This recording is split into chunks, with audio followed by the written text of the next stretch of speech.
Hi, I'm Justin Boyd. I'm Brittany Pacheco. And I'm Amber Churchill. And we are the Watchers in the Basement. Welcome to the Watchers in the Basement. We are here today to talk about Season 2, Episode 4 of the Marvel Cinematic Universe series on Disney+, Loki. The episode is titled Heart of the TVA. Let's get right into it. Amber, what'd you think overall of the episode? You're muted, Amber. Dang it. That was my bad. I really like this episode because we got to see the completion of one time loop and I guess a little bit of an explanation of another loop, which was fun. So the time travel shenanigans of that kind of made me happy, and the fact that OB actually like referenced what his name means. I don't know why, but that made me happy. I liked that. I thought I'm excited, and also just the Miss Minutes, like her Miss Minutes, the whole episode was just kind of like, I am watching you because I'm kind of scared of you. So I'm kind of excited, but like nervous excited for all of our characters. But I liked it a lot. I have absolutely zero clue where it's going, though. Zero clue. Yeah, I think we're all in the same boat with that. But before we get to what's next, let's talk about what happened. Brittany, what'd you think about this episode?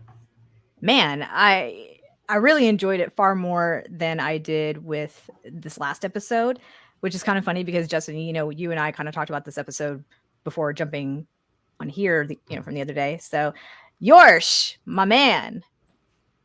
That's right. You're supposed to be joining us. Stand by, people. We're gonna have George join us in a second. My God, my bad, George. Yeah. So this episode was really interesting. I really did enjoy it far more than the previous episode. But that ending was like, where do we go from here? I was not expecting the things that happened in the very end. I did appreciate finally seeing the kind of future side of Loki, coming to full circle, pun intended. So that was cool. Like what Amber's talking about, we see one loop completion. But yeah, I think I have more questions than anything at this point. But overall, really enjoyed this episode. I think Jonathan Majors is still like a fantastic actor. I think he's got his funny moments too in this episode, especially when it came down to Miss Minutes. When she's glitching and he kind of makes a cute little remark, well, there's no need for mocking. It's like, oh, gotcha. But yeah, it was a good episode. It was a really good episode. I mean, jaw dropped like at the very end, like what happened, what is going to happen, where do we go from here is ultimately my whole thought of this whole episode. Yeah, I mean the ending was very surprising. That we get a black screen, which that hasn't happened in the MCU that I'm aware of. The most famous black screen ever was the final episode of The Sopranos, which I never watched The Sopranos, but the show kind of fades to black, and people were like reportedly like making sure their TVs were working properly or if they paid their cable bill because they're like, this is how it ends. Is it just a black screen? So I like that touch with what was happening with the action, but yeah, I'm like y'all. I'm not really sure what's next. How are we going to get? We still have 2 episodes left in this season, and this definitely like it felt kind of like a finale, which and it's not the penultimate episode; it's the 4th episode. So right, yeah, I'm interested to see what transpires in the final two episodes. I wanted to start off by talking about the opening scene of this episode. It calls back to the final scene of episode 3 where Miss Minutes is telling Ravonna Renslayer that, I know a secret about you, but you're not going to like it. You're going to get real angry about it. And then literally we open up episode 4 and Miss Minutes kind of shows her this vision and reveals the secret. And I got to say, like, it's pretty underwhelming. First off, I'll tell you what their secret is. So Miss Minutes shows Renslayer little like vision that shows, she was once like He Who Remains partner, and she was like the commander of his army, and they won, and then he had her memories erased along with everybody else. So I thought that was pretty like anticlimactic. Brittany, what are your thoughts on that? Because I know last week you were like really interested in what the secret was. They give you the Yeah, answer right away. yeah. Even in our chat last week, which was well attended, I in my opinion, and I appreciate those who are watching with us live and those who watch the replay. But we had a lot of theories about, could Ravonna be a variant of He Who Remains? Could she be like a relative, like a daughter or something like that? There was some significance about her in relation to him, and it was a tad bit anticlimactic about how the big secret was gonna make her really angry. I don't think really paid off at all. Yeah. Like, Nope. I mean, it was great that it came full circle about that recording that Loki heard in the first couple of episodes, where you hear He Who Remains says, Ravonna Renslayer, you are a marvel, and basically saying that he was happy to be teaming up with her, and so that finally paid off. Cool, great. But it wasn't really a huge surprise to me that he would have wiped her memory along with everyone else's. I mean, it just made sense because no one had any recollection whatsoever of He Who Remains and how they got to the TVA, or the fact that they were on the sacred timeline at one point or another. So I don't know. I wanted it to be a little bit grander than what it was. I mean, Amber, what are your thoughts on the big secret reveal? I completely agree. I was just kind of like, that wasn't news to us. Like, Yeah. did Renslayer not think that she was involved with the memory wiping? Because from how she was talking in the previous episodes, it seems like she was like, our memories were erased. We were on the sacred timeline. Like, she was aware of it. So it just kind of seemed odd to me that, why would that make you angry? Like, you already knew this. Like, it lacked any luster that it could have had. And like, a really random side note, but I texted Brittany about it. The first like intro, when we're like zooming in through the time vortex is what I'm gonna call it, because that's the Doctor Who term. It looks like the intro to Doctor Who. It looks very, very similar. Like, it looks almost exact. And I sent like Brittany a gif of the intro of Doctor Who, because I'm like, look at it. I was like, it looks like the intro. Yeah, because the intro did get cut short. I mean, usually it's the Marvel comics that you see kind of, flipping through really quickly, and the Marvel Studios logo kind of, you're tight, and then you eventually move out and you see the full Marvel Studios, and it turns into the Loki kind of color scheme. But that kind of got shortened, and we just go immediately into this opening that Amber's describing. It's time vortex. Yeah. It made me very happy. But then, I don't know, I just got that whole scene with Renslayer and Miss Minutes just seems kind of, it wasn't new. We already knew that she was the leader of something, that they were involved, that they were working together at some point. Yeah, I mean, I guess you could say that, like, maybe this, finding out this secret maybe motivated her to take over the TVA, or to, to revolt. But then it's actually Miss Minutes, because Miss Minutes is the one who says, we don't need him, meaning He Who Remains. And she's like, maybe we never did.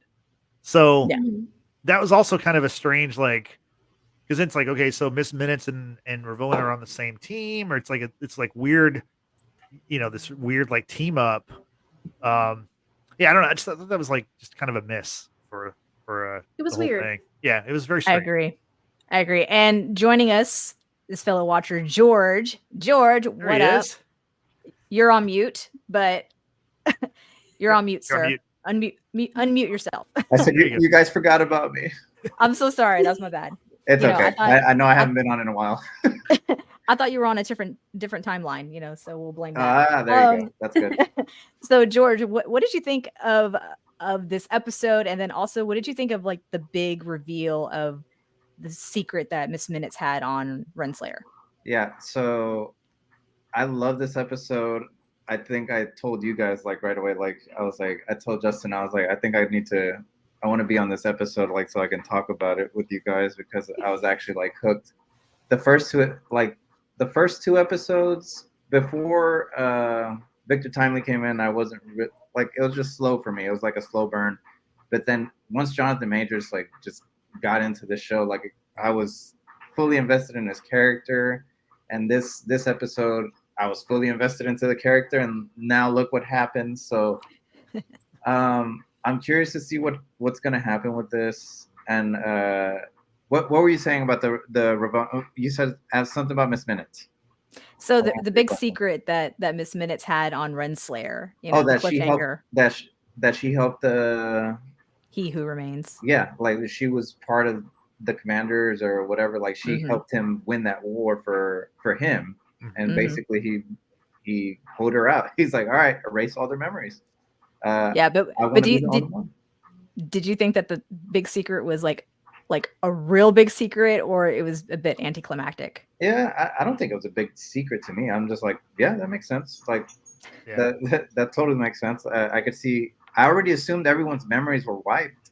Like we already knew that. Yeah. So it wasn't that surprising to me. Was it surprising to you all? No. No.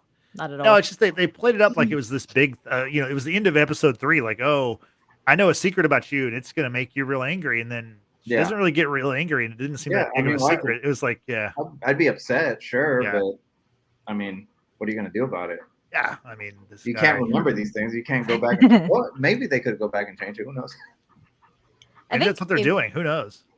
I think if it had been something along the lines of she's a variant of Kang, and she had no recollection of that.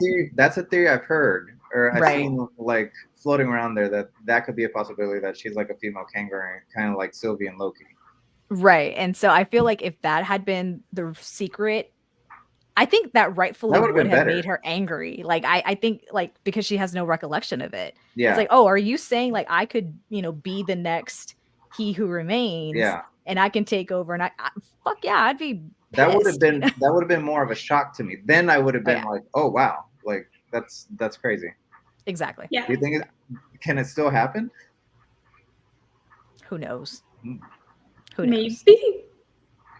Who knows? I personally am of the opinion that OB is a variant of Kang. He just doesn't know it yet. Yeah. No. Interesting.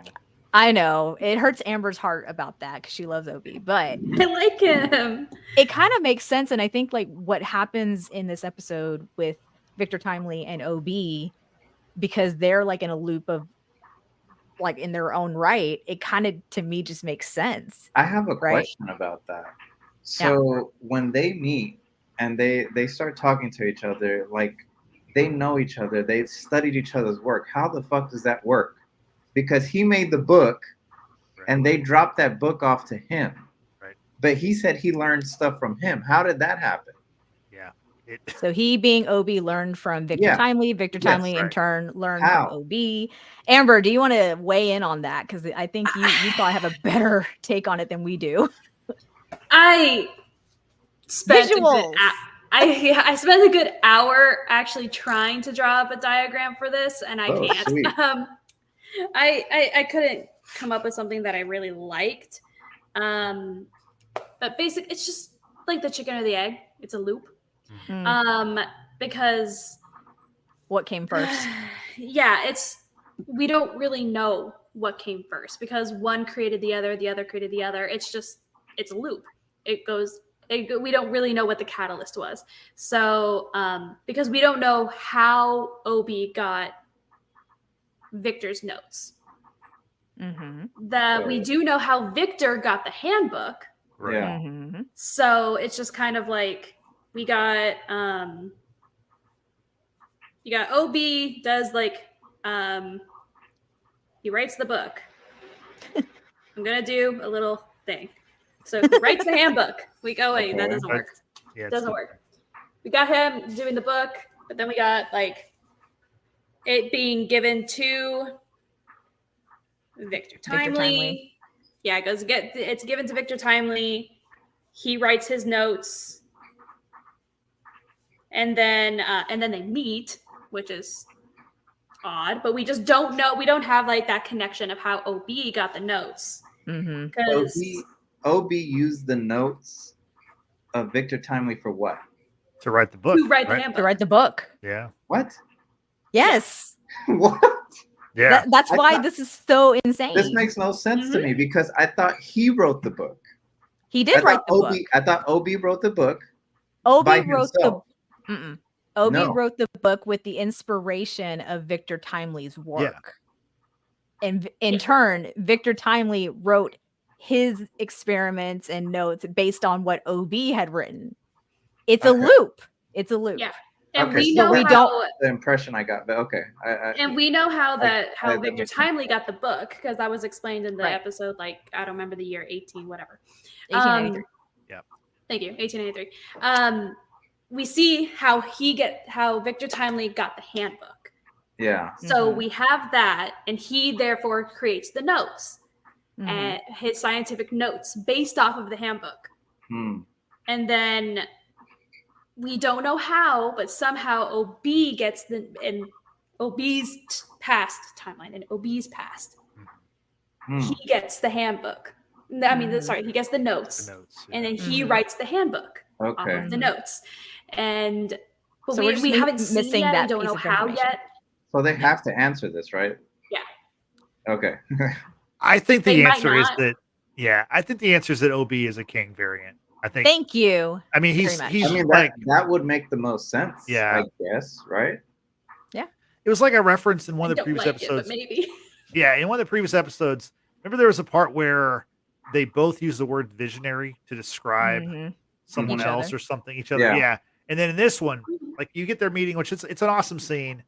Yeah. And Victor Timely right away says, "You wrote the TVA handbook." OB says, "Yes, I did.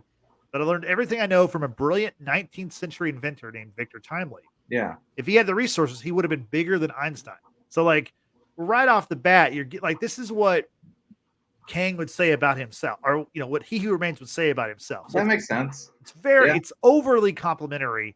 So Yeah. I feel like that's what we're gonna get. Also, there was a part where they shake hands and the camera zooms in on them shaking hands, and then it pulls back and you see Sylvie's face, and she's like not sure about it. Hmm. Like that has to mean something, I would think. Yeah. But yeah, I don't know how that they're makes gonna get to that sense. point. Maybe we find that And- out in the next episode right away, because of what happens at the end of this episode. Looks like everything is gone. So who Or knows? is it? Yeah, Okay. exactly. Yeah. Maybe I my only, because I mean, I really Okay. did like that because they actually, because OB his name Ouroboros means a loop, like it means the snake biting his own tail. So that's kind of cool that he actually explained that, because Loki tried to explain it and doesn't understand, and they tried to explain one created the other, they created the other. But I like that they use that he actually used a snake biting his own tail, because that's it. That's the whole point. That's the whole plot of it. But my question about, because I know it's setting it up that it looks like OB might be a variant, but didn't he try his temporal aura and didn't it not work? he's never tried it. I thought 'Cause he he's did, al- and that was the whole reason. That's why they figured out that they needed a king variant. No, I think he, based on the book itself or whatever he wrote, he said that only the person with a temporal aura who created the device would be the only one who could access it. Interesting. But see, and I say that because had he done that, if he actually tried the thing itself and it worked. and it worked, there's no need to go back in time to find a variant of Victor Timely, because it would have been revealed that OB is a variant. So that would be probably been a shock to him, especially if He Who Remains said wipe all of their memories. We know that OB's been there for quite a long time, because he said it had been 300-400 years since he had last seen Mobius down there. I'm telling you, I said it, I think, episode 2 of our pod that Yeah. OB is a variant. Like I don't know if that makes him a villain necessarily, much like I think Victor Timely is not a villain, even though he is a variant of He Who Remains. I'm sticking with that theory. Yeah, I think it's probably the right way to go. Mhm. I do want to say, like, I did think it was, having Jonathan Majors. Obviously, he's a great actor, and when he arrives at the TVA, like the look of wonder on his face, like he really sells that. I mean, he sells everything really well. Mhm. And then something else that he sells really well that I'm really interested to get everyone's thoughts on is the hot cocoa machine, or as he says, the hot cocoa machine. Cool. So they focus on it early in the episode. They show it, they pan to it, and back away, and you're like, okay, cool. They have a coffee machine or whatever.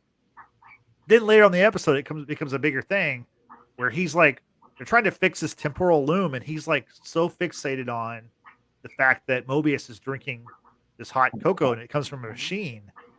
And I just wonder, and George, I'll start with you. Do you have any theories on what's the significance of this machine?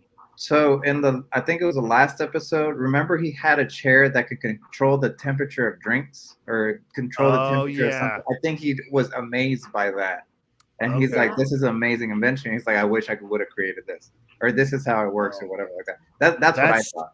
That's really good. I did not think about that. I was thinking like it was some like way to control people was through the No, cocoa. I think it's because he had like that chair, and he's like he was trying to get it right. Like he basically created the lazy boy with a fridge in it.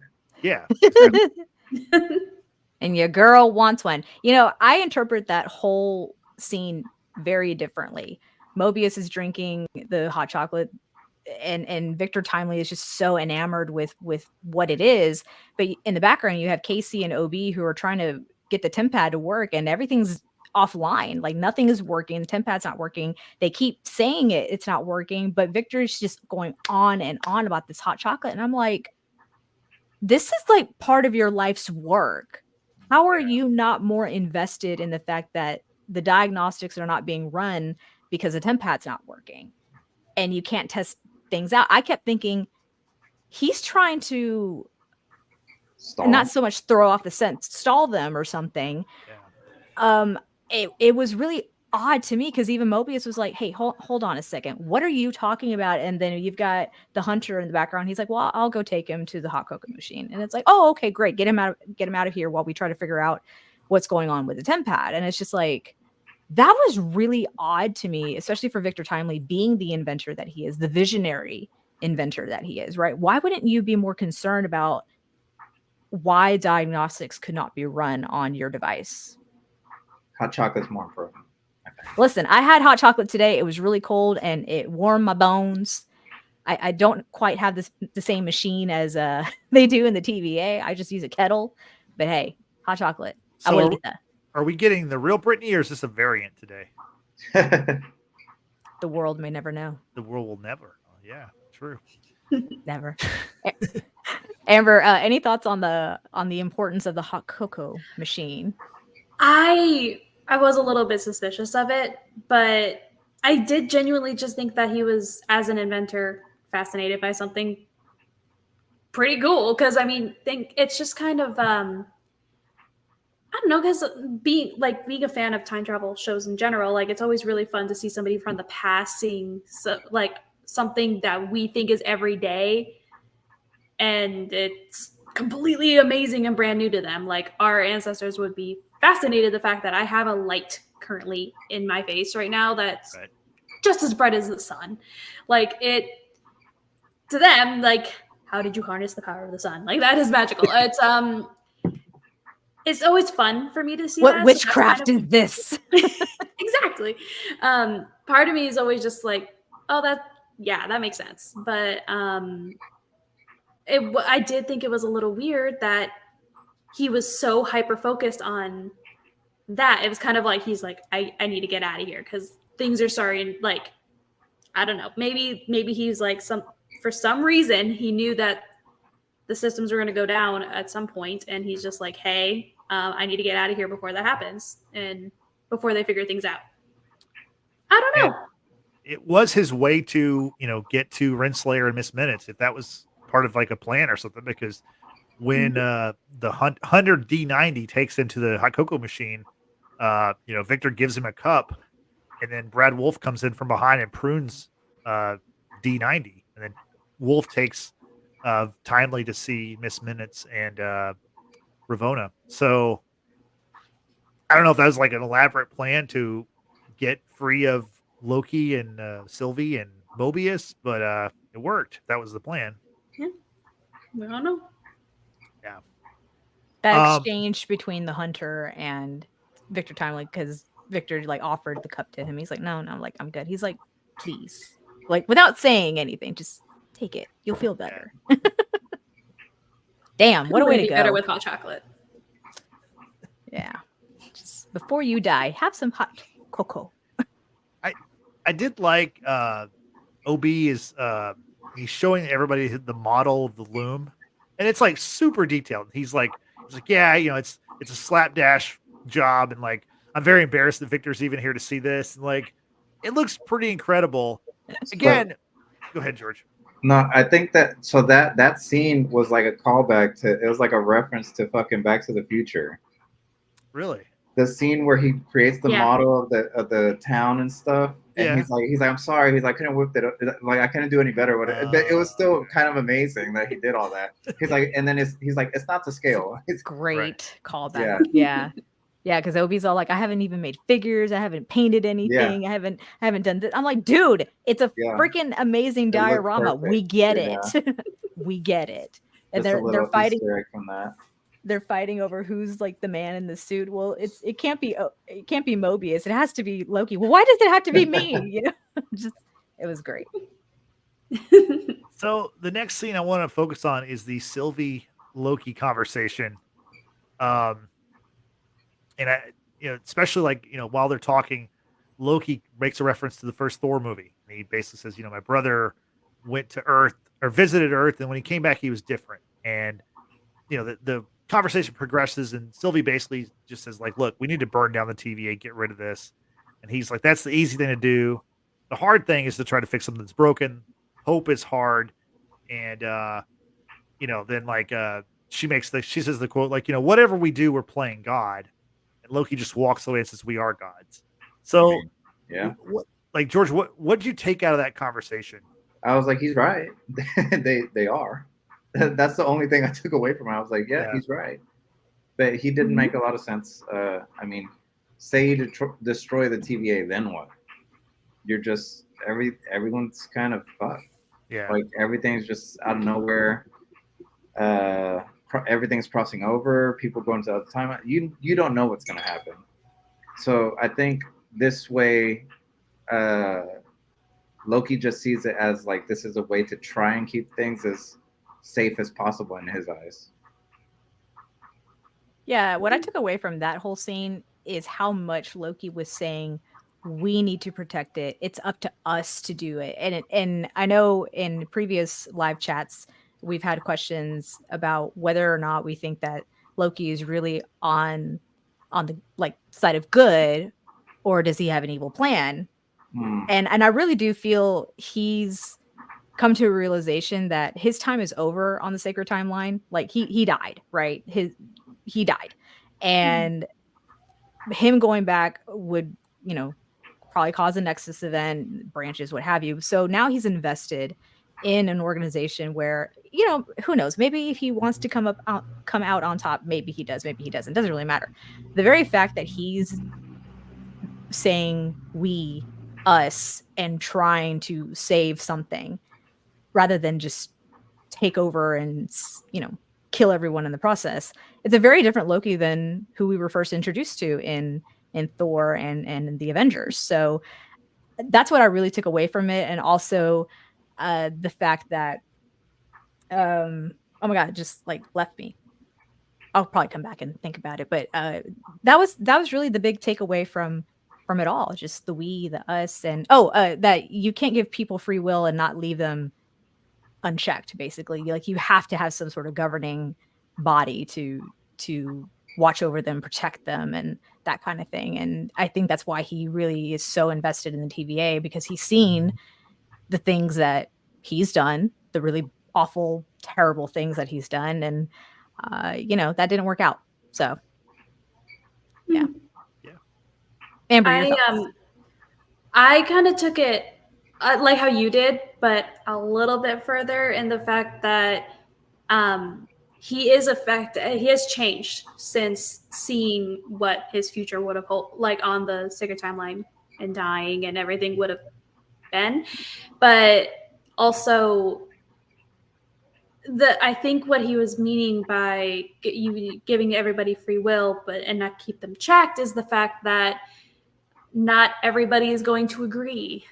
And there's going to be the Kangs of the world that are going to try and take over everything. Or there's going to be other people like him that are going to kill hundreds of thousands of people. Or they're going to try to damage everything. There's going to be people who are going to try and make it back to one sacred timeline. There's always going to be somebody who's going to be against. Even if it's just one person, there's always going to be somebody that's going to be against it. So having somebody to check that all of this free will isn't just going everywhere and absolutely insane is to guide it, not necessarily control it, but to guide it and to watch over it. Yeah. Well, so that's kind of how I took it. But I also, completely off topic, why is that pie room only key lime pie? Key lime pie doesn't even look like that. It's not that green. It's not green. I know. So, but like, looks like Jello. Yeah, it does. What is the significance of the key lime specifically? Mobius likes it, and it's a room full of what Mobius likes. I don't know. I guess so, but like, my brain was just kind of, I was like, is there a reason that it's key lime pie? Because there's hundreds of them, and that's only key lime. Like, if you look as I pan out and in the background, it's all the same, very like electric. This looks green pretty. color. It looks I pretty. guess. But if you're lactose intolerant, it ain't for you. Oh no, me. Oh, I know, right? Yeah, you'll find out. I guess it's green because of Loki's colors. That's got to be the significance, I guess. I don't know. Maybe we'll find out. Maybe. I mean, we don't know a lot about Mobius, and that's something I think we will find out, hopefully, in the final 2 episodes. So I finally remembered my question. I've been trying to think of it the whole fucking time. I couldn't remember. But I mentioned something to y'all in person, and I think it was towards the lines that I think that Loki is time slipping again because of what's going on, like what happened with the Sylvie in the elevator and the phone call and everything. Okay. Oh, I don't think he's time slipping at all. Okay, no, that was just the completion of the loop. Yeah, that was another completion. What? Okay, yeah, I was going to ask about this too. Like, Amber, I guess if you could explain, because I didn't understand why we got to see what we saw. Like the scene that ended the first episode, where Loki is up there and he sees Sylvie is coming out of the elevator. Yes. And then we see him get pruned, but we don't see by who. Yeah. To me, I didn't understand why we saw that play out in this episode. Because it's a loop. And I told you it was happening in the near future. Because Loki was time slipping into the past. He come back to the present. And then he time slipped into the future when the TVA was about to, go boom. And as he's running around trying to find the prune stick that was left behind in his present, that's when he heard the telephone ringing. That's when he saw Sylvie in the elevator, and she, opens up. There you are. And he just looks at her very pained because that Loki hadn't seen Sylvie yet. But who pruned him from the behind was the Loki of future, but now it's Loki now the Prime. Present. Loki Prime. Thank you. You're right. Loki Prime. That's what we're going to call him. Wow. So, yeah, no, that was the completion. That makes a lot more sense. Okay. Yeah, and I'm glad y'all explained that. The second that because obviously they're in a panic, they're in a rush, and he's kind of like, I guess, recognized the same kind of energy from the first episode. When he went into the future, he recognized that, and he heard the phone ringing, and he's like, oh, hey, this is the same thing. And so he looks over and he sees himself, and he's like, oh, I know what to do. Yeah, because like my time, like I need to be pruned to be able to get back on the to normal and not get spaghettified. That makes sense. I need to be pruned like as soon as possible, and I know somebody prunes me, and I'm holding a pruning stick right now. So Okay. How Let me do can their present catch up to the future? Because it's a loop. Everything's on a time loop. But if it's on a loop, wouldn't it stay on the same like No. equal? No, okay.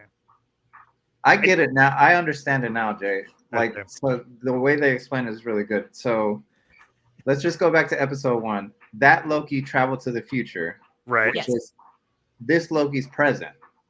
yes. Okay. So Mhm. that's pretty much it. After that, that Loki's present knows what happened in the past, so or in the future technically. So he Mhm. prunes himself because he knows it had to happen. Does Yeah. that make sense? Okay. Yes, Mhm. exactly. Think about, I'm going to relate it back to Harry Potter in movie 3 with the time turner. Okay. The events that happened in Harry, Ron, and Hermione's present as we're watching it had already happened once before. And when Harry and Hermione go back in time to relive the present, quote unquote present, they already know what has transpired. That's why Hermione knew to throw the little rocks to get them out of Hagrid's head. That's why Harry knew that he could cast the Patronus charm to, send the Dementors away, because he had already done it before. It's a loop. It I is a still loop. think the Back to the Future does time travel the best, and I think the Flash maybe does Probably. it second best. Like it's more understandable in those two films than it is for me in anything else. But that's just me. It's okay. Yeah. You'll get there. You'll get there. Yeah, in the future I'll get there. I'll catch up to my present, or my present will catch up to my future. There in the you go. past, the past In perfect, the past. There past you go. participle. Well, thanks for explaining that because that definitely helped. I think y'all did a good job. I think everyone understands but me. I think I'm still kind of lagging behind. I'll We'll explain draw tomorrow. you a visual. I'll draw you a I'm little working thing on tomorrow. it. Yeah, I'm working on that visual. Amber's gonna send you a visual post pod. Well, what's up to Walking with the Woods all the way over in the UK? Appreciate y'all being here. Tell us what you think about Loki in this episode in particular. How'd you like it? yeah, we'd love to hear know. your thoughts on it. One thing about this that I did understand is we heard the phone was ringing in the first episode. Now we see that play out, and once again, kind of anticlimactic. It's just OB calling. Yeah, like it was. You're thinking like this is like, oh my god, who is it? Like, I assume it's King or it's whatever, and he's gonna say like, you know, the world is mine or whatever. Like, I own time forever, always, or for all time, whatever. Like, Yeah, and then just Obi like, hey, you made it, or you're behind, or whatever. It's just like, and it was like Loki's face. He was just like, oh, because he was so anxious about it. Like he was just like, who is this mysterious phone call? And like, because he's been wondering it since the first time he heard it. So, but even for OB to be like, hey guys, like I need to reset everything, which means that blockers from magic are going to be lifted, and like that's it's breaking protocol and all this other stuff. And both Loki and Sylvie are like, do it. Did you forget who you're talking to? Like, come on. Yeah. They're the gods of mischief and use magic and what. It's just so silly. So silly to me. Yeah. But I like how Loki does tell Sylvie, because she's clearly confused about seeing one Loki just be pruned by another Loki. And he's like, I promise this will all make sense. Right, and it will, Justin. It will. I'm getting there. I'm still trying to be engaged. So. No, you're good. You're good. Do your thing. Do your thing. No, we appreciate it. Yeah. So, but before, I guess let's take a step back and let's talk about the whole Renslayer Miss Minutes, like their coup to take over the TVA. I did like every time we saw Miss Minutes, I loved how she had different expressions and like she was kind of funny, like when she's in there with Docs and her crew, Docs is like, this is really disappointing from you, and Miss Minutes is like, I know, I'm working on myself. Like I thought that was funny. I thought all of her facial expressions, like from her like when they're all being killed and she's like, oh my god, yikes, that was creeped me out. Yeah, I'm so scared of her. Yeah, from that to her last words, because Obi, he reboots the system, which deactivates Miss Minutes, and Mhm. her last words as she's like kind of flickering out, she's like, "Victor, I need to tell you," and then it's like it sounds like it's like very hopeful or like, "I love you" or whatever, and she's like, "You'll never be him," So him Damn. meaning he who remains. Yeah. Well, what did y'all think about the coup and then just Miss Minutes? How pivotal she is to this show. I think with the coup, I was very curious as to how they were able to, they being Renslayer and Miss Minutes, were able to just get access to that room, because it seemed like you couldn't use that time door to get in and Right. out of it, but I guess you can if you're Yeah. Miss Minutes. And the bargain that Renslayer made with them, like anyone who joins here and now will have a space or access to the sacred timeline, and obviously for Brad, that is very appealing to him. And it was at that moment that's when Docs finally realized Renslayer's true intentions of, you know, just kind of looking out for number one and trying to position B15, saying like, oh, she's trying to take her place as head of the TVA, right? Like, where in the world would you have ever believed that B15 would, want to do that? Or not that she couldn't be capable of doing that, but just like, what makes you believe that?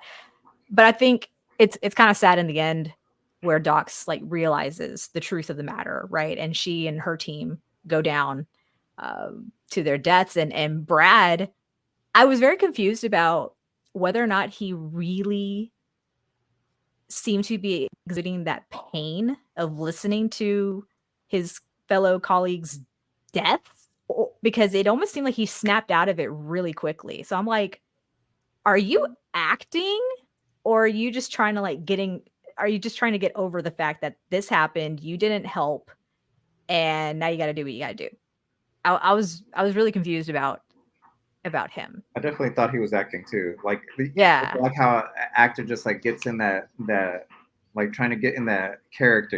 I don't know. Mhm. That's what I thought the same thing. He's disassociating himself from it, from what he just saw. Trauma. My God. Yeah. He's Whew. traumatized by seeing it, and he's just like, I'm just going to do what I do and pretend that I'm okay, because pretending I'm okay is the best way to be okay. Justin, what do you think about all that? Yeah, I didn't really pick up on the thing that he was acting, but now that y'all say that, I think y'all are right about that. I thought, because in earlier episodes, you can see like he kind of is like, hey, like none of this is real. Like we all like, he had a much better life on the timeline, and he's like, all of y'all had something. Y'all are just not.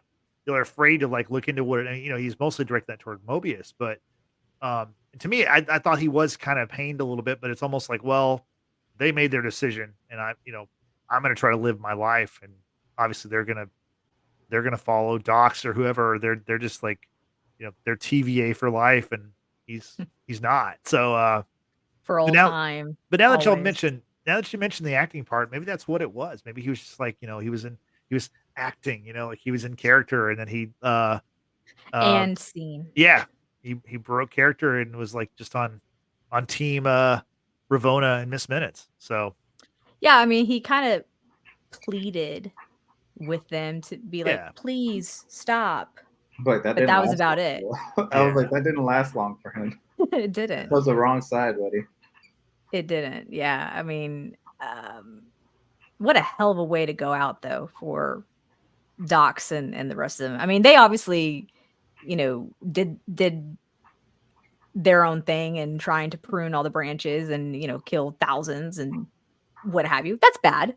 That's So bad. I have a question. So all these people that are getting pruned or whatever, are they still in the void? I don't know. Are they living there?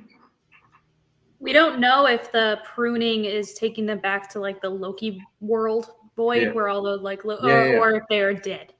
We don't know. Yeah. Okay. I hope that's Yeah, I it don't know. too, because I assumed they were all just there. No idea. And then Elias like keeps them there, right? That's what I thought. I don't know. No Maybe. idea. Interesting. I think anything's possible at this point. So with, as you mentioned before, Brittany, with the anti-magic, whatever they call them, dampeners, with those taken out by the reboot. Sure. I'm just saying a bunch of words. Sylvie's able to use her magic, and she enchants Wolf, who then gains access to Renslayer and prunes her. Mhm. So so you can tell, like, obviously if Loki and Sylvie have magic, then it's game over. Like this is a short series, but so I'm glad they had some kind of parameters that would keep them in place, where they couldn't use their magic. But I didn't know that until this episode. Was that mentioned in season 1? I guess it probably was, or it's like something was, right? I think it was, because it was said Perhaps. like, Loki, like when they were kind of like probably explaining the rules to Loki, like, Okay. don't try this because it won't work. Don't try that because it won't work. Don't do, like, I think it was like in that, I think it was just kind of rushed over. I thought that like the collar thing had something to do Yeah, I was thinking that too. Like the collar would have some sort of preventative measures to keep them there, But I mean, it was good that obviously that protocol was lifted. That way they could do their magic thing and prune Renslayer and rescue Victor Timely to get back to the temporal room and try to get this device out as quickly as possible before everything goes kaboom. I did like during the rescue scene. Sorry, I just want to say this real quick. They're running in the hall, and he's like, "Which way, wizard?" he calls Loki a wizard. Yeah. So good. go ahead. I liked it. About like that scene when they go after they use his temporal aura to open the thing, and I see his reasoning for wanting to be the person to go out there and fix it, but it's also because he's like, if something goes wrong, I know how it works. But it's also like, yeah, but if something goes wrong, you can't. No, you're not here to make another one. So yeah, it's like it kind of defeated the purpose. It kind of irked me a little bit. Yeah. Well, so now we're getting into Timely turns into spaghetti. And, Wow. George, what'd you think about? I mean, visually, what'd you think about that? And also, do you think that he elected to do it himself because he knew that was the way the plan was supposed to go? Like he knew it was like a sacrifice, or it could be a possibility, maybe, but I didn't expect it to like them get rid of him like that fast. Yeah. The spaghettification was amazing. I thought the effects were so cool. Like you can kind of just see like his fucking ribs and like his body just like skin peeling off, and it was crazy. It was pretty cool to see. Mm-hmm. I just want to know. I mean, granted, he is from the past, but I think he's much younger than Mobius. How the hell was he able to haul ass in that suit when Mobius was like struggling, and the radiation of the temporal was not as strong as it was when Victor was venturing out there, right? But Victor's like hauling ass in the suit with the device, and he just spaghetti. It's like, wait a minute. I mean, what? He was in Creed 3, so. I love his What's his visual. runtime? It was great. It's like definitely it made my jaw drop because I didn't expect it. I thought he was going to be like at least out there, and maybe it was going to be like deteriorating. I didn't think it was going to be instant spaghettified. Did not think that was happening. Even just like the sound of it, like I rewound it so I could listen to it again because the sound of it was like horrifying sound. Scream. Yeah, like it was. Yeah. It was a visceral reaction, and I my jaw dropped. I was so interested in it, and I don't know if he knew. Obviously, I don't know if he knew, because the temporal radiation was a lot stronger. Like Obi warned about that, but I don't think anyone really expected that. And it doesn't. I don't understand how that could make sense if he had done it intentionally. Yeah. I agree. And I wonder if that became even more triggered once his temporal aura had been scanned, right? I mean, if it's kind of just like we're on a stopwatch at this point to see how quickly we're going to eliminate this variant, right? If that's all part of He Who Remains plan, I don't know. It's really interesting. There's so many questions. Shout out to Yesenia here in the chat. Good evening to you, madam. Appreciate you being here. So yeah, I mean that was a hell of an ending, because you just saw the death of Victor Timely. Everyone in the room is like, what happened? What's going on? What do we do now? And everyone's in this state of shock. All the while, the Loom is about to explode. And the close-up on Tom Hiddleston's face, and you see like the very watery type eyes, and like the sheer fear that's across his face.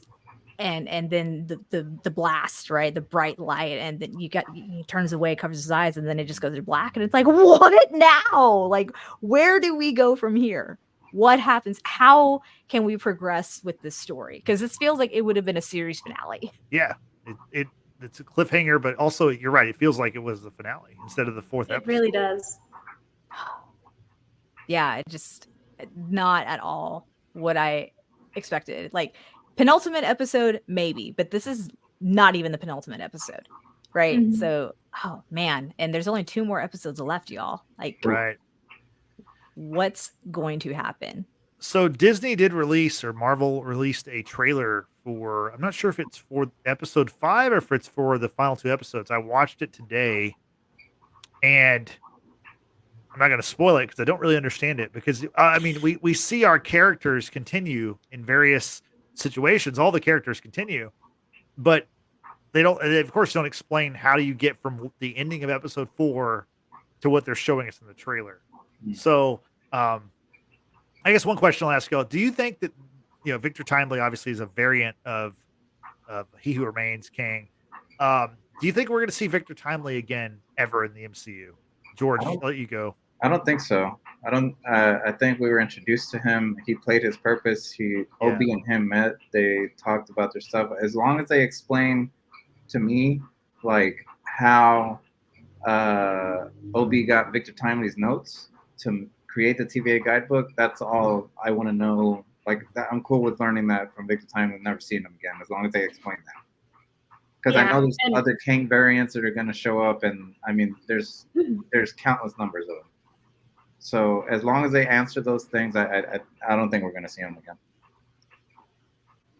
I think it's going to be the same. If we do see him again, it's going to be specifically to show how the handbook was created, how the notes were given to Obi. Like, that would be the only way that we would see him again that I can think of.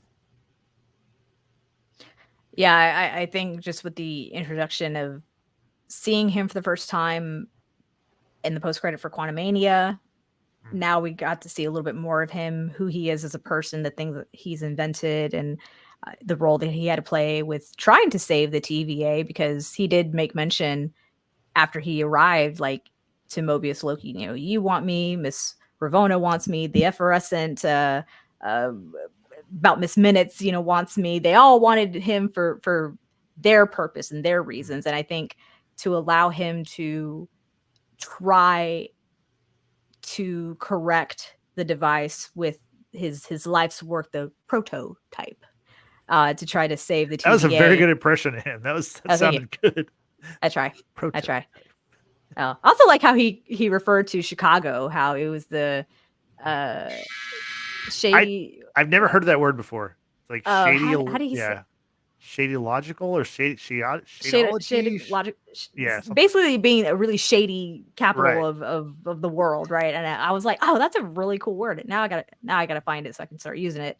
But yeah, I think he served his purpose to try to save the TVA, because he knew so much about it already. He got to meet his hero in Ouroboros and try to do some good, and he died trying. Now, if it ends up being all part of a plan that we're not aware of, that's gonna be crazy. Also, with Renslayer being pruned, I mean, is this the last that we're gonna see of her? And is Miss Minutes gonna return? Yeah, I think she has to. I think Yeah. she's too important to what's happening in the storyline to not be seen Mhm. again. To disregard her. Yeah. But no, I Yeah. agree with y'all. I think that Victor Timely served his purpose. I think that with Jonathan Majors, choosing to play this character, I think he chose it because it's, So you know, good. he can show off a lot of different acting chops and play the character in different ways. I think that I'm not sure we'll see him in episode 5, but I think we will see him in episode 6, and I think we'll see Kang. I think we'll see Kang the Conqueror because this show is supposed to kind of feed into the Avengers, the Kang Dynasty movie. Mm. If that movie happens, the reason why I say that is today there was a big report from Variety that came out Yeah. with a ton of information about all kinds of MCU stuff. But the most Mhm. important being that, Disney and Marvel, they kicked around the idea of bringing back the original Avengers for a movie. Now that could be Mhm. Secret Wars or it could be something else. Yeah. And if the Jonathan Majors, trial goes the wrong way, they could recast. This is a character you could very easily recast because obviously there's variants, so it'd be easy to recast, right? Sure. But if they decide that, what, people don't like this multiverse stuff, no, people didn't like Quantumania, Loki isn't getting huge numbers on Disney Plus, let's just scrap it. Let's just give them Robert Downey Jr. and Scarlett Johansson and Mark Ruffalo and Chris Evans. I mean, they've talked about it. Apparently, Marvel's talked about doing that. Mhm. Now, that's going to cost them a lot of money to bring back Robert Downey Jr. just by himself. But Mhm. what do y'all think about just that scenario? Those different scenarios, like whether it's Kang Dynasty or if it's old school Avengers. George, you go first. I want Kang. Okay. Kang. Give me Jonathan Majors, dude. If they're not gonna cast him in it, or if the trial doesn't go that way, then I don't know. Bring back Robert Downey Jr. and them. But as long as it makes sense in a way, like, I mean, he died, bro. Like, that you're gonna kind of make his death like less meaningful to me Mhm. Yeah. for these movies. Like, although I know there's other variants and shit out there, Yes. that sure, but I don't know. I just feel like it kind of takes away from the movie, especially now we don't know where the hell Cap is, all that stuff. I don't know. I'd rather them just leave all that stuff alone, dude. Honestly. I have to agree, just because of the progression with some of these mantles, right? With Cap going to Sam Wilson. I mean, what are you gonna do with that? Like, that's gonna be a huge fucking Well, slap in the face. I Yeah. don't think that these returning characters are going to be returning forever. I think it's just going to be like hey, they're back for this one big moment. We're going to make $3 billion with the 7th Avengers movie or whatever it's called, whatever they call it, Avengers Forever or Avengers something. Resurgence.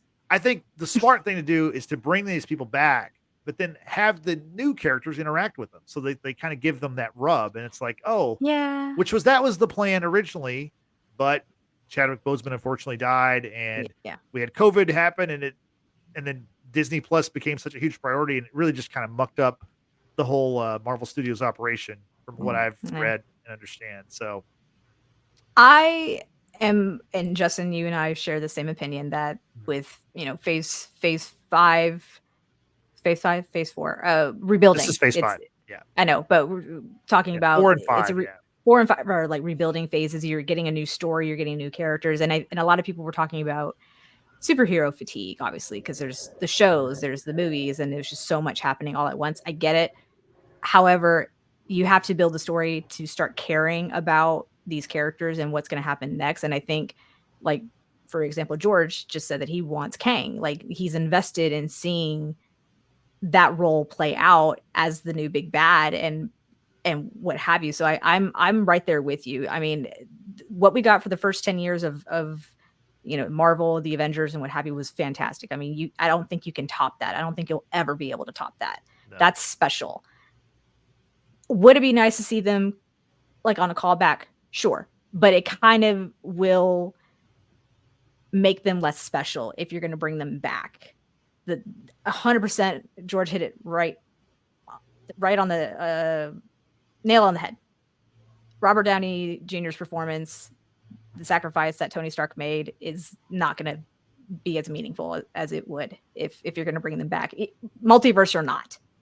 I don't know. I think we just need to move on from it. I'm okay with the multiverse. It's just it's hard to understand at times. but then you have experts like Amber here who join us, who can explain things about that. So, I mean, I think we just need to keep on moving forward and just be more open to what Marvel has to offer. Yeah. Amber, what are your thoughts on the whole situation? I agree with all of you guys. I don't think that they should. I think it would cheapen Infinity War and that entire thing. It would just kind of take away from it in a way, and also it makes sense what they're doing by bringing, like, because like the whole thing with Loki, a lot of people were like, well, why are we bringing Loki back? Like, why? But and then we've realized it's because of the variants, and then we get the explanation of that.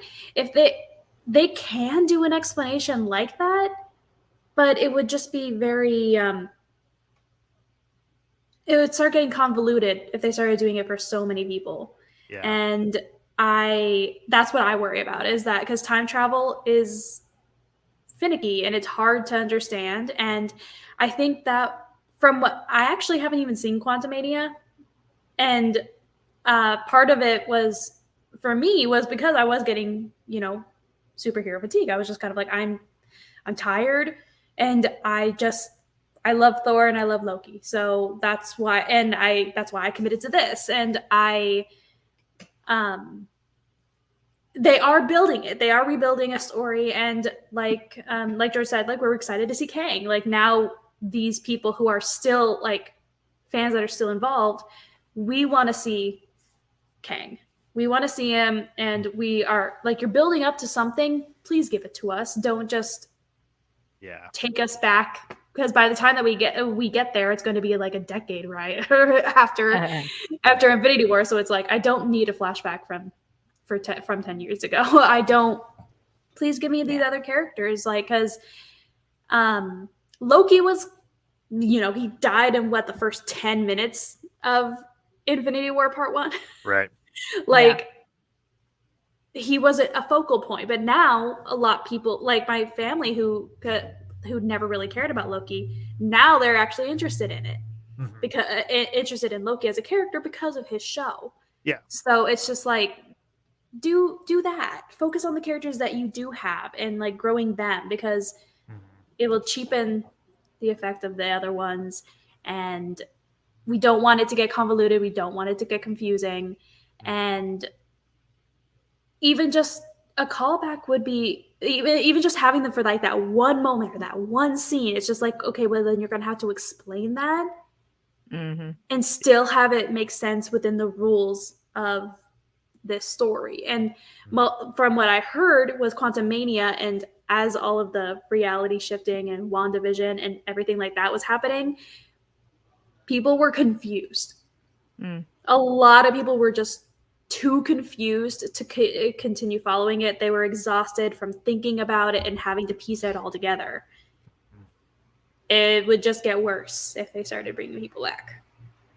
So I agree. So my take on this, and I've thought a lot about this subject, and I'm reading a book right now about MCU. It's called MCU: The Reign of Marvel Studios, and at some point I will we'll do a special pod just about the book and some of the stuff. But I agree with what you're saying about cheapening, like Robert Downey or Tony Stark's death in Endgame. That was an incredible moment. There's so many incredible moments in the MCU. Cheeseburgers. Yeah, but the thing is, I'm just going to lay it out. It's too tempting to not try to do it. Right now, Marvel is, they're still very successful. The third or fourth highest grossing movie this year was a Marvel movie. It was Guardians 3. Now, that comes with a different tale, because the one Marvel movie that was a hit this year is a James Gunn movie. Now, James Gunn is now working for DC. So, Guardians 3 is a great movie.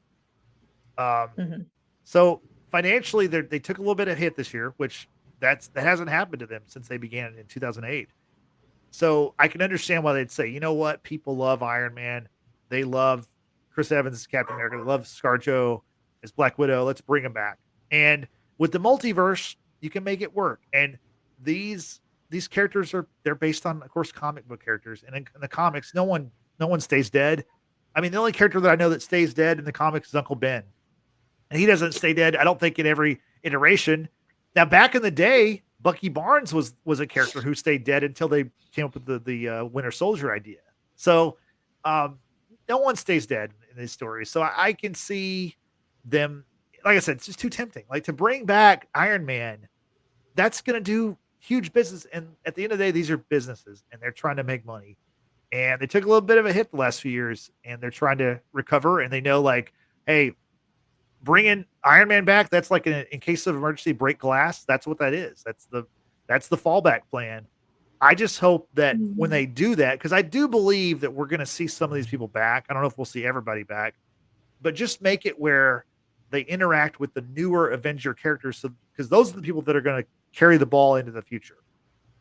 If you want this to continue, which I believe they do, you've got to kind of like have that passing of the torch, which I think they thought they were doing it with Endgame, and they did a good job with that. But then, like I said, circumstances kind of changed the playing field, and so now they're trying to recover. And yeah, but I feel like what he was saying in that, like in the chat, that like chat. Loki is a different character than pretty much everybody, in the fact that we have seen him die so many times. Yeah. Already, like Lokis are pretty much just perfectionists at dying. We know this, so it wasn't really a shock when every single movie we see that he's in, we see him die. Yeah. Except like I think the first Avengers when he was just arrested. Right. Every other movie that he's been in, he's died. Although the way that Hulk ragdolls him, the puny god scene, I mean, only a god would survive that beating of just like back and forth. Yeah. Yeah, but it's like we've seen him die so many times that we like Raheem is saying in the chat, we got used to it. So right. The fact that he somehow survived because of a variant situation to be able to, for this show to even exist, we're not surprised. Is anyone surprised? Come on. No. Like we're not. While everybody else stays dead. Like we don't really see anybody else other than like King the Conqueror himself and Loki variants coming up and getting involved with each other. At least we know He Who Remains is dead. I mean, because we got confirmation of that when Renslayer and Miss Minutes went back to the end of time. So he dead. Dead. But He Who Remains Death created Kang and all the variants, right? Yes. Okay. Yes. Yes. Because it's But another loop. Right. I'm talking about He Who Remains, though. He dead. He real dead. Yeah. Dead. He No, did. I know he is, but like his death is what brought up. Caused. Yeah. So Yes, I know. maybe Victor Timely had to die to get this all in motion. Perhaps. I'm telling you, I think somehow the TVA as a whole is going to be very much like an Ouroboros. It's going to be another loop. It's going to be the end, the falling apart, the destruction is going to be them rebuilding it. They're going to rebuild it, and it's going to start. It's going to loop over and over and over again. But who will be in charge if that's the case? Is it going to be another variant of Kang? Or could it be Sylvie? Could it be Loki? Could it be... Because that was kind of the bargain. Like, if you're going to do this, like, you need to be in charge of the TVA. And Sylvie's just like, fuck that. I'm just going to free will it all, baby. Like, let's go, you know? So, I mean, yeah. Your choices have consequences, people. Just be aware of that. Yeah, and that's why I was really surprised about the spaghettification of Victor, because like I said in the last episode, I thought I saw that theory that he is going to become He Who Remains. Like he will end up as like Victor Timely will be the one that will be the variant that will become He Who Remains. That's why he knew to send him the handbook. So it's kind of like that was a theory that I saw, and I was like, oh yeah, that makes so much sense. But now that he has been spaghettified, who knows?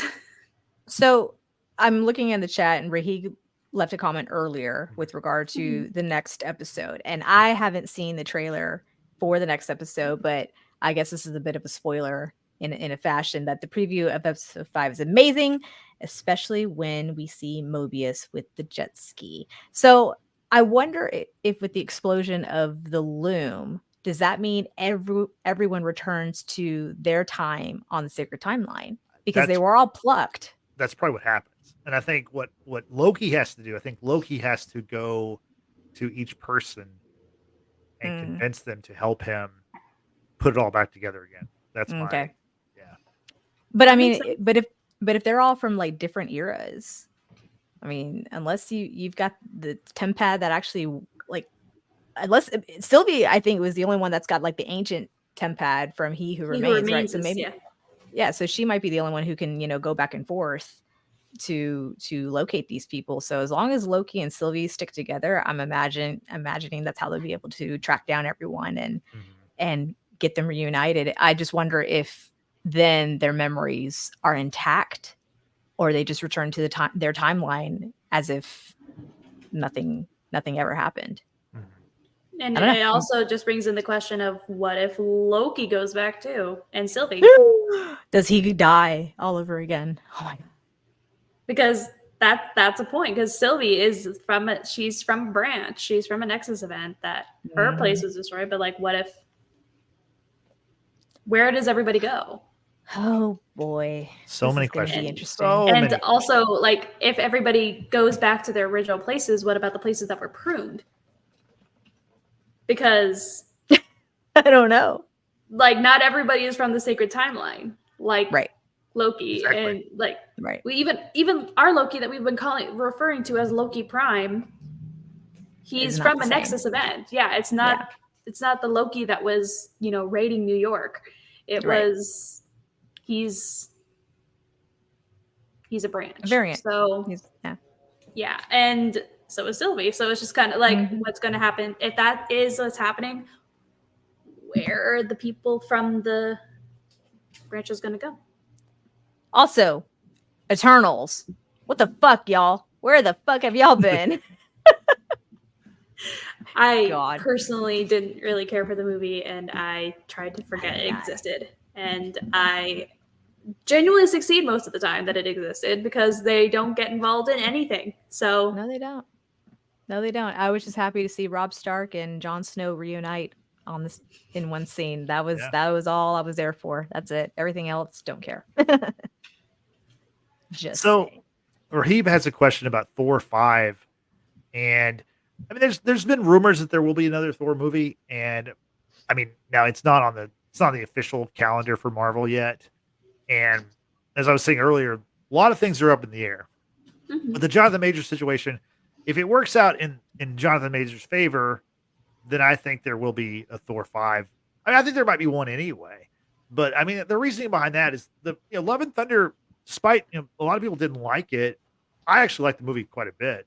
I did, but I also love all Thor movies. So yeah. Well, I like comedies. I think that's the way Chris Hemsworth wants to play that character. And he's still interested in playing the character, so that's a big part of why they want to bring him back. It made like $760 million, which was very good in this current climate. I think it could potentially be his last time reprising that role, though. I think after Thor 5, if he does Thor 5, I think he's going to be done. I bet he'll be in the Avengers movies. Maybe. Yeah. Maybe not. I don't know. AI, y'all. It's here. No. Those are big paydays, and he's like what, 40, not even 40, so like he's still a young guy. So but he went through that whole like discovery of I have Alzheimer's that runs in the family and whatnot. So I think that kind of made him change his priorities a little bit, but I think he has expressed interest in playing Thor at least one more time and kind of closing the chapter on that. So we'll see. While we're talking about Thor, I saw a theory because I was looking at theories for Loki. Okay.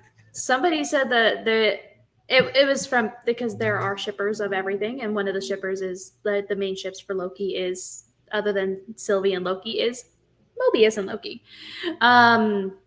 Trust me, it is a big ship. Moki? I'm not going to get into. Is it called Moki? Moki. I actually don't know what the ship name is, and I don't really care to find Lobius. out. That sounds dirty. Lobius. Mhm. Sorry, Yeah, that let's sounds really not. dirty. Let's not. Sorry. Some person was talking about how like they like that ship won't happen because they think that Mobius is a Thor variant. Oh. I So need they think someone to connect the dots on that one. that like just because of how they get along and how they act as each other and siblings. I don't know. That was it was a theory, and I was just like, I don't get it. I don't support that theory. Sorry. I don't either, Sorry. but Yeah. No. interesting to No. ponder. But Unless I don't- Mobius one day pulls like this drink, I like it. Another. Yeah. You know. it's the maybe. blonde. Maybe he's because he's blonde and he has relatively funny conversations with Loki. Nah. I don't. That's probably where it starts and ends, I think. Yeah, that's about it. But I Not, just thought I not would like mention the pepper that in. snake and the tail thing, not like that. Just no, it's done. No, and I also, Close Justin, that I do book. have your finished timeline if you want to. Okay, yeah, I do. I do want to see Okay. it. Okay. Oh, I didn't realize it's probably going to be in mirror image. Yeah, and also because of Dang the it. the virtual background, it might not pull up as well. Yeah. But this is something Darn that it. we can share on our social media. Yeah. Yes. And I can actually And we make it look prettier. There There you you go. go. There you go. But I have it. It exists, guys. I look exists. forward to seeing it. Yeah. The one that I tried to do for the OB and Victor in the handbook notes thing, that does not look very pretty. It looks absolutely insane. I tried for like a solid hour Yeah. to make it. Well, in fairness, you're doing it on the fly on a live podcast while you're also talking about stuff. So Yeah, and also I am not a scientist. But you're a degree of time it- lord. Yeah. You're a time lord, so you I understand. got it. you got it right there. There you go. Time is wibbly wobbly, and It is. I'm okay with that. It is. So Rahib asked a question. Can I join your Discord channel? So we would love for that to be a reality, but unfortunately we're not on Discord at present time. It's something we're looking to do in the near future. So when that happens, we'll be sure to let you know. I'm telling you guys, he's keeping you guys on track. He wants merch. He wants a Discord channel. Come on. We gotta help him. Help us find sponsors. That's your next task. Yes. So, do y'all have anything else from the episode that we didn't touch on that you want to talk about before we get out of here? I love the little quibs from Victor Timely. Mhm. You know, how he referred to Chicago as a shadiology, Maybe it's shadyocracy or something. I'm not sure. something like that. Basically, just saying that Chicago's shady as fuck. How when Miss Minutes was glitching while she was trying to get him to explain like the Loom, the device, and all that they were trying to do to like help fix it, she starts glitching and starts saying like, "Oh no, they're trying to take me offline," and she's kind of like stammering and he's like, "Well, there's no need to mock," and it's just like, she's not mocking you, fool. Like, what's wrong with you? Oh, it was fantastic. Mhm. But overall, with Jonathan Majors' performance as Victor Timely, I think is absolutely brilliant. And I've said it before, I'll say it again. I'm not saying Jonathan Majors is guilty or not guilty because I wasn't there. Don't know. People do things, y'all. People do bad things, and then people lie about bad things being done, right? So whatever happens, what happened, if it comes out in his favor, I hope he will be allowed to return to continue playing Kang and all his variants, because I think he has so much to offer, and I think he's going to take the MCU to the next level. Regardless if MCU and Disney decide to bring back the original Avengers, I really do feel that they need to give this phase and storyline like all of their support and all their effort. Like, it just needs to happen. So Go big or go home. go big or go home. Like, just I get the cash cow thing. I totally do. It's a business at the end of the day, but y'all, like, come on, we got to progress here. So that being said, lots of questions, of course, leading up into episode 5. Very much looking forward to what the trailer is because I haven't seen it, but also how they're going to explain how these characters survived, if that's my understanding, right? They survived long enough to make it to the next episode at least. So that's going to be really, really curious. So yeah, Raheem, we actually did talk about a lot about the hot chocolate machine earlier in this episode. So if you weren't here for the live part of it, be sure to check out the replay and let us know your thoughts. But yeah, we had a kick out of the fascination behind the hot cocoa machine.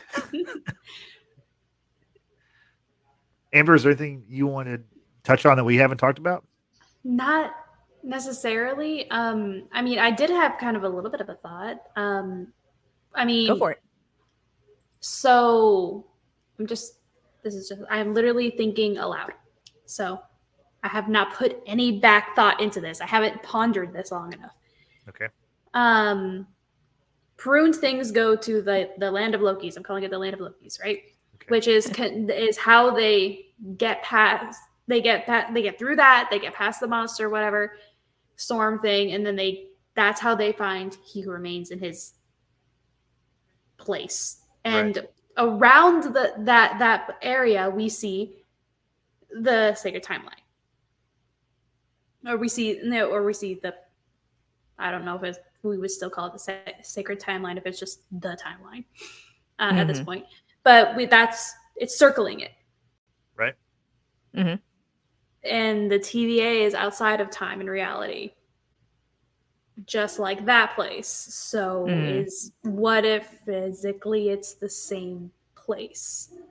Oh, Like physically, what if it's the same? Like if because the view that they are getting of the temporal loom exploding or expanding, it just kind of looked similar when we were seeing Renslayer and everybody. And like if you look out the window with Miss Minutes and Renslayer with the corpse of He Who Remains, if you look outside, you can see the timeline. So it's like my brain's kind of thinking, is it physically the same place, just at different points in time? Because we do see that building, and it does look like it's in rumbles and ruins and stuff like that. So that place does seem ancient as it is. What if it was originally the TVA and it's just interesting. Technical term. No, it's a good thought. It's a good, yeah. That's a lot to kind of, digest. But yeah, good. I'm going to quote Doctor Who, being wibbly wobbly timey wimey. That's what the show is, honestly. Raheem has a question for us. If you had the opportunity to be in any of the Marvel movies or series, which one would it be, and what kind of character would you like to be? Justin, I'm gonna toss that to you first. Question. This is I need a little bit of time to think about it, but answer it now. No, I'm just kidding. No, so it's an opportunity to be in any of the movies. Which one would you be? Movies or series? What kind of character would you be? So, I mean, the villain. No, I would be the villain who thinks he's the hero. If I was the villain. Okay, so you're Thanos. Yeah, there we go. I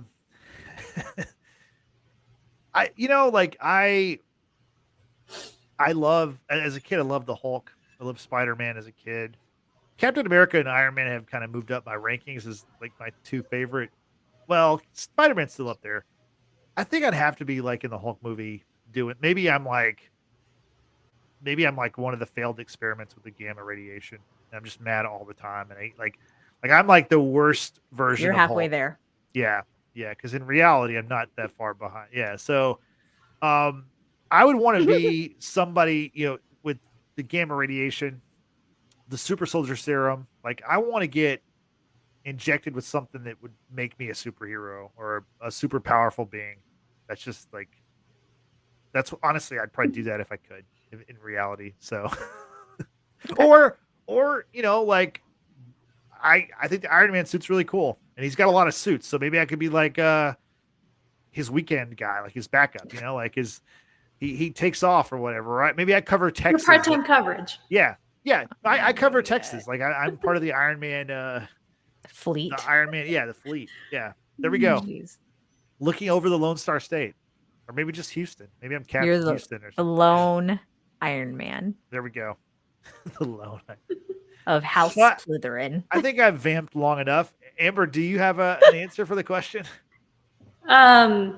Not something as specific as the Iron Man of Houston, but I'm just because I've loved Loki since the first Thor movie. I'm just gonna go with any time or reality where I could be involved and around and interacting with Loki where he wouldn't kill me. That is a focal point where he wouldn't kill me. And Part of your terms what and kind- conditions. Yeah, like what kind of character I would be? One that doesn't die. That's all I care about. Even if it's just I am a waitress in Asgard, I don't care. Like, God. there we go. I love my problematic boy. Yes, she does. You open up That's it. a wand store in Asgard. They don't use wands They don't use for their wands. theater. They could. though. Caesar Just trying doesn't to help you require out. wands. They could. Just trying to I help you out. appreciate it, but Caesar doesn't require wands. Now, Brittany, for you, I think I know the answer. I think it involves you doing this a lot. Wax on, wax off. I mean, that is that also, but like Right. you can't really see because of the background. But think about like there you go. Yeah, you know me too well. Yeah. If I were to be a character in either a movie or series from the MCU, if you don't know by now, I have a great love of Harry Potter. So your girl over here has got to do something that's magic related. Now, I would say I would like to be a god or goddess. That's fine. Mhm. However, Maybe you already are. Like, oh, Yeah. thank you. But I'm gonna have to kind of revert back to our draft picks from last Yeah. year, and I had the first pick, for the first round, right? And I went big. I got Wanda Maximoff herself. I got the Scarlet Witch, yo. So I think I would arguably want to be the strongest Avenger or strongest being in the universe. So like, yeah, I'm gonna go with a likeness to the Scarlet Witch, or being a sorcerer, or being a goddess, whatever. Yeah, I mean, let's do it.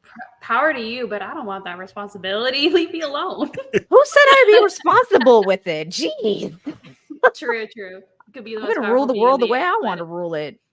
Listen. Yeah, I mean, he basically asking if I would if I want to be Frigga, and no, because that's his mom, and I'm in love with him. I don't just love him; I'm in we're love not with him. Right. incestual Right. here. Right. Yeah, I don't. Let's I not do mean, that. how about I'll be Segan, because that's his actual like mythology wife, and she actually is in the comics. That she does exist in the comics, but Okay. Segan. I'll pick Segan. Okay. Cool. Cool. Or he Favorite. says that Justin as a Iron Man DJ. Yeah. Just give me a fat beat. There you go. Yeah. From Iron Man 2, right? Yeah. Perfect. Brittany, you referenced our draft from last year. It was like Mhm. late 2022. We drafted the Mhm. characters. We Well, did. We have a very special draft coming up. Probably next month, either late November or early December. We're not going to say it right now, but we're going to invite Amber to take part in that. So look for another MCU draft from us coming in the next month or so. It should be a lot of fun. So, and by the way, go back and watch our draft from last year. It's a So good. crime against humanity that I didn't win. I drafted, and I and was I in the had- comments. I had the last pick in the draft, and I got Iron Man and Thanos on my team. Like, I got the number one hero and then The number one villain. juxtaposition on that. I built a roster. I also had like the Why? You future. also I have had- to think about team compatibility, though. Yeah, you You lost know, out Google. on that. Do you though? isn't it just like you pick the best characters? Like, I also I had admit, the most powerful squad, and I didn't win. I know it's unfortunate, It's really unfortunate. but I want a So- do-over. the draft we have coming up, it's more cut and dry. I think it's Yeah. it'll be a lot of fun. Again, we're gonna do that next month or at the end of November. We'll see. We're still trying to figure it out, but I can't wait. I love the MCU. I'm looking forward to the last 2 episodes of welcome. Loki. Yeah, thank you, Brittany. And the Marvels comes out next week, so we have a Marvel movie to talk about very soon. So I'm looking forward to that. Also, speaking of Thor, I know there are Thor character, or there could be Thor characters who cameo in the Marvels, from what I hear. So Mhm. not to spoil it, but yeah, I think I know which character is going to be in the movie. So yeah, we have a lot of stuff to talk about. It's always great to have Amber with us. Amber, you've been with us a couple of times. Well, this is the second podcast you've done this week with us. Or no, second or third. No, second. Yeah, because you did Harry Potter. Second. We are doing the Yesterday. Gen V finale next week. Hopefully Amber will be able to join us for that. Haven't been able to start it yet, so I don't know. Well, No there's promises, but even if I'm only partway through it, I'll still probably chip in and like go into the chat. Okay. Yeah, we appreciate Awesome. that. Yeah, and we Yay. appreciate everybody who's been in the chat tonight. And Yes. Brittany, I'll let you take it away and talk about Yeah. all the plugs we have. Yep. So thank you so much again to those that are in the live chat, Rahib, Yesenia, and shout out once again to Nick and Claire from Walking with the Woods, all the way in the UK. We appreciate y'all being here so late. You're up so late over there. Also, we were joined by George earlier. He had a bounce a little while ago, but it's always good to have him back on the show as well. Glad that he actually really enjoyed Loki this episode. So yeah, it's good. Hopefully he'll be able to join us for the rest of the episodes to conclude the season. So yeah, if you haven't done so already, we obviously really enjoy talking to those here live in the chat. So be sure to join us for our next live stream, not just for Loki, but for Gen V, Harry Potter, other things that we have coming up in the near future. But to do that, subscribe to our channel. Also, don't forget to hit that notification bell. That way, you know the next time we go live. And also give us a thumbs up on this pod. It really helps out our channel. And you can also check out the Watchers in the Basement over on Facebook, Twitter, and Instagram, including Threads. It's still a new platform for us. So if you don't see a whole lot on there, that's my fault. My bad. It's a new platform for everybody. And I don't think It it's really like is. killing it. So yeah. And it isn't. But that's where we're hopefully going to find Amber's visual about some of Justin's questions regarding this episode about Loki and going to the future, but it's present and yeah, things like that. I'll try and make it real pretty. There you It real pretty, and probably tomorrow though. Yeah. That's fine.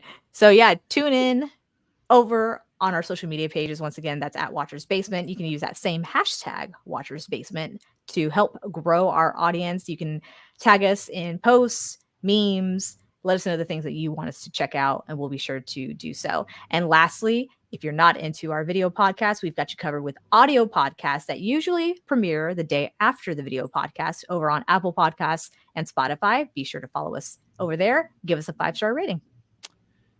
Thank you, Brittany. I appreciate it. So for Brittany and for Amber and for George, I'm Justin saying thanks for watching. Thanks for listening. We will see you next time. Have a great rest of your day. Bye-bye.